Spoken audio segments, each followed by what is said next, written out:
Hey there. How's all y'all? As my cousin Leonard would say.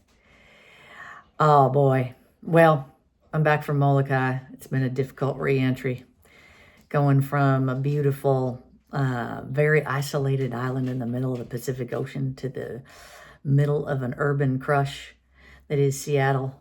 Oh, yeah. It was tricky. It was tough landing. It was a rough landing. I think I'm on the ground, barely.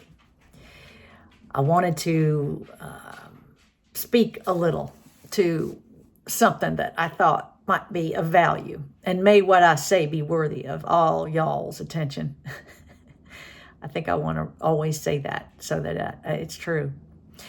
I am working with finally my dreams are coming back in, and they've always been pretty amazing. I've always had a pretty interesting dream life, and they usually always tell me something, always about something that's happening with me or the world that's very profound at times. And this time I had a dream that I came across a small creature. It was a little dog whose legs had gotten crushed. It had been run over, or they were infected or something. And this dog looked up at me with the most winsome eyes, just looking for love and compassion, and not even any escape from his suffering, except to be met in his suffering. And it was a message for me.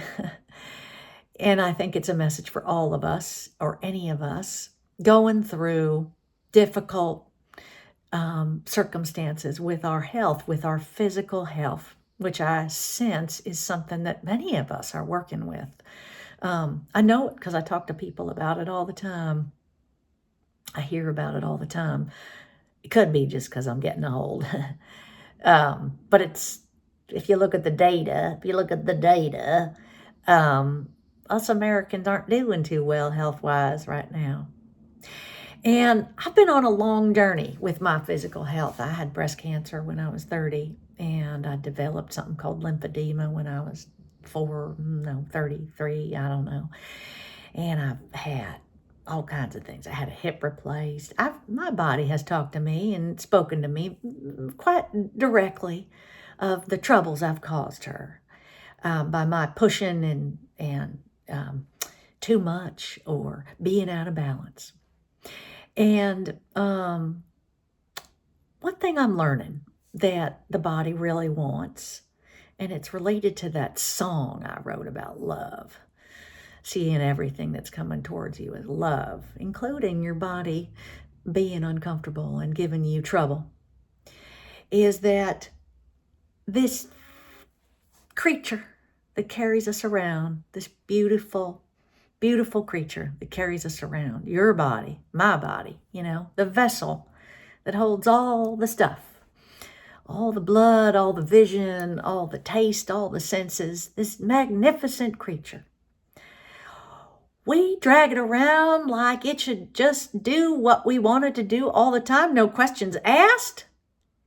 And we don't generally give it the kind of attention that it needs. In fact, a lot of times when it's talking to us, we ignore it. And we ask it to just please be quiet so we can keep being productive, or we keep doing what we want to do and thinking what we want to think, and to just behave. It's almost like it's a piece of livestock and we don't have a lot of patience for it. And then when things go wrong, we take it out and we give it over to this doctor, man or woman, or some combination thereof, and we ask them to know what's going on and to fix it like we were a car.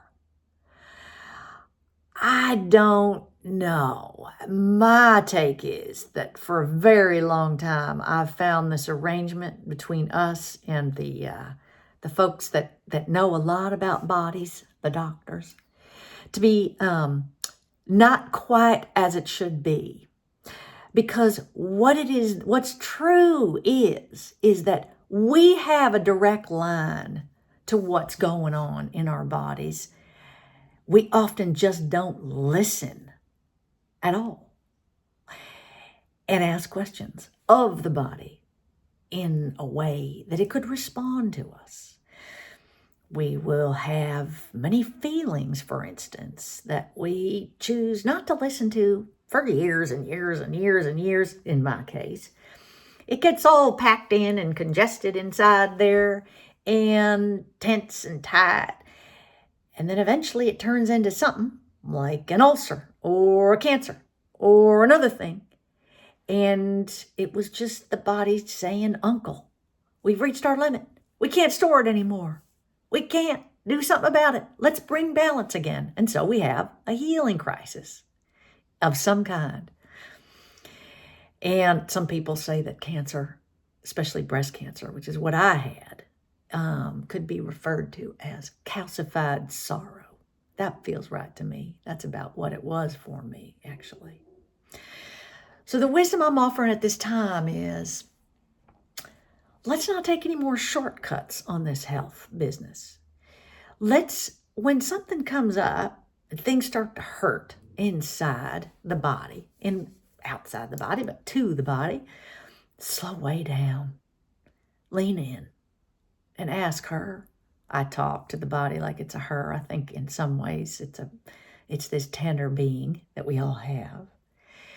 I slow way down. I ask her, what are you feeling? What's wrong? And I think about my dream. What my dream was trying to say is that little creature didn't want me to fix her.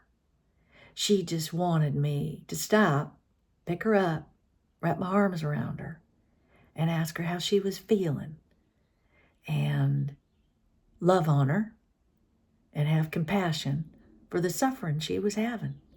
Just that kind of attention.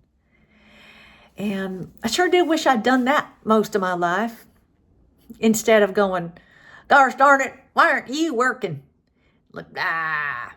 Hoping the next day it would just get better and drive her further into the early grave. I did a lot of that. I'm going to try not to do that anymore. I think I've learned my lesson about now.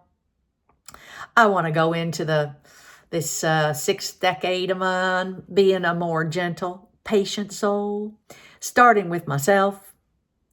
So that's the wisdom I'm bringing, or I'm offering today. I'm not saying that a doctor might not be helpful, because they'll give you a different point of view, but they will not give you a whole point of view. They will look at metrics and data, but they don't know about where your suffering really lies, emotionally or spiritually or mentally. They just know some physical stuff, kinda. And it could be helpful. Probably will be. But it won't tell you the whole story. No, sirree. Don't let those doctors let you believe that they're going to tell you the whole story of your healing and what's needed. Because it won't. You need to do some work yourself. And slow down enough to do it.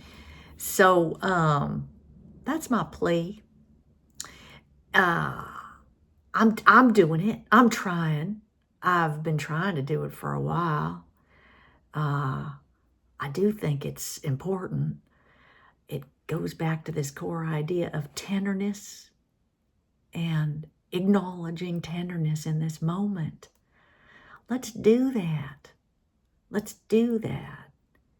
I have a feeling it will yield a quality of tenderness that we may be then able to extend to each other. Because if we're tender to ourselves, which is where it all starts, we'll have tenderness to offer the person standing in front of us and to all the other people that are suffering.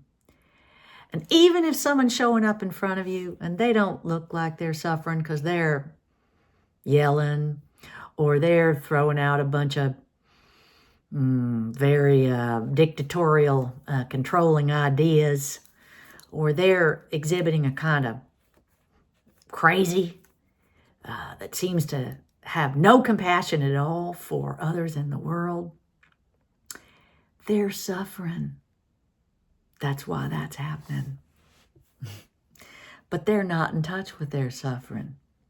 That's why they're offering us the crazy. But the reason I know it's true is because when I'm most in tune with my own tenderness, I see that tenderness under their crazy, under their rage, under their cruelty. I can see it. And it transforms me and my experience of them. So I'm making the call for tenderness again. I'm back to it as a theme. It's interesting. Maybe I should have called my YouTube Just Be Tender, goddammit. No. Or like what I say to my dog all the time, be gentle, Stella. Just be gentle, sweetheart. Be gentle. I'm thinking of all y'all, sending you my love. Tell me what you think about these ideas. I do love to hear from you. And I'll be back soon. I'm doing an open mic, my first one, at a bar, not in Seattle, a little bit outside for my first one. 2 songs, I'm going to make them the ones that I think I most want to manifest in the world, because it's kind of like a prayer when 2 or more are gathered. And yeah, I'm doing that this week, and I'm excited about it. And I'm going to try to practice being tender. If I don't get all the notes in the song perfectly right, I don't want to be judgmental. I just want to be kind to myself. All right, wish me luck. And we'll be back talking soon. Bye.